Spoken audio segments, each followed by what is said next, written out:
Lawmakers are conducting listening sessions trying to decide how to shape a new medical marijuana legislation.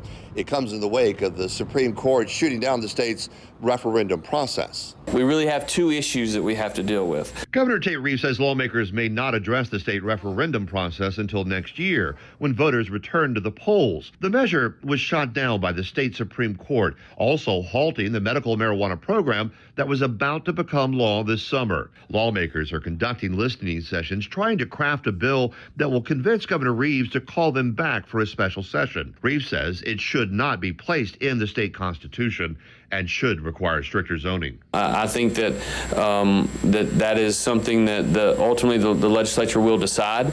But I think that there is certainly a strong argument that if individual municipalities have the ability to zone every other business within that within that municipality, then perhaps it's worth considering for these businesses as well. So we're just trying to expedite the process, but part of our process is to go in and have hearings, get information on both sides to develop the appropriate legislation. Senator Kevin Blackwell is one of the legislative leaders in these listening sessions that have brought in program operators and doctors from other states. He says the one they will draft will have some changes to the measure that was passed by more than 70% of the voters. The bill left a lot to the Department of Health to decide as far as regulations.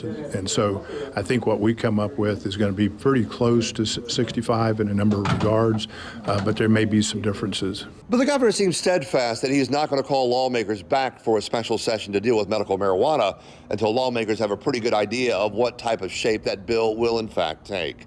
At the state capitol, Scott Simmons, 16 WAPT News.